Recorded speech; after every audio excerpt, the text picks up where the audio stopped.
ప్రపంచ చరిత్ర పుస్తకావిష్కరణ కార్యక్రమం ఆంధ్రప్రదేశ్ విశాఖపట్నం గీతం యూనివర్సిటీ ప్రాంగణంలో ఘనంగా నిర్వహించారు.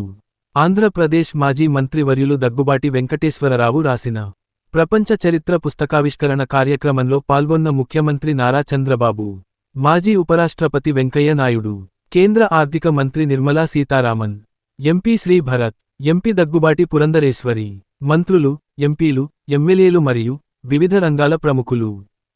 చరిత్ర సృష్టించే ఈ సమయంలో ఏమాత్రం కూడా అశ్రద్ధ లేకుండా అందరం కష్టపడితే నాకు ఏమాత్రం అనుమానం లేదు, వికసిత్ భారత్, స్వర్ణ ఆంధ్రప్రదేశ్. ఈరోజు కష్టాలు ఉన్నాయనే ఉద్దేశంతో నేను ఆత్మస్థైర్యాన్ని పోగొట్టుకోవడానికి సిద్ధంగా లేను. ఈరోజు మీరు చూసినప్పుడు ఇప్పుడే వెంకయ్య నాయుడు గారు చెప్పారు, మీరు ఓవర్ కాన్ఫిడెంట్గా ఉన్నారని చెప్పి. కరెక్టే, కానీ ఆశ ఉంది.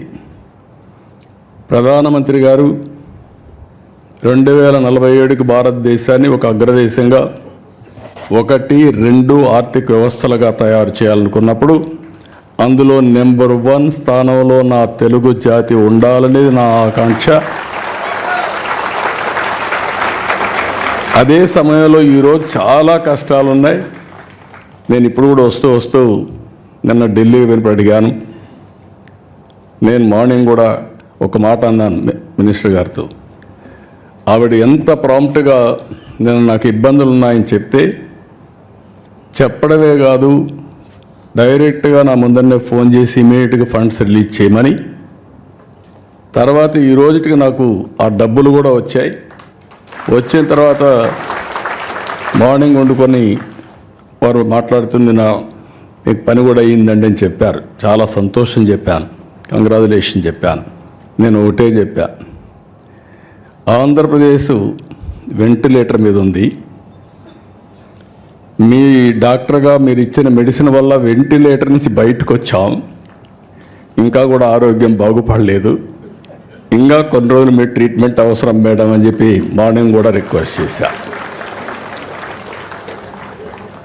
పేషెంట్ వెరీ స్ట్రాంగ్, కానీ శక్తి లేకపోతే ఎటైనా పోయే పరిస్థితి వస్తుంది. ఆ సరైన సమయంలో అటు ప్రధానమంత్రి గారు కానీ, కేంద్రంలో ఉండే మంత్రులు కానీ, ప్రత్యేకంగా ఫైనాన్స్ మినిస్టర్ గారు పూర్తిగా సహకరిస్తున్నారు. లేకపోతే ఏమాత్రం కూడా మనకు వెసులుబాటు లేని పరిస్థితి ఉండేది.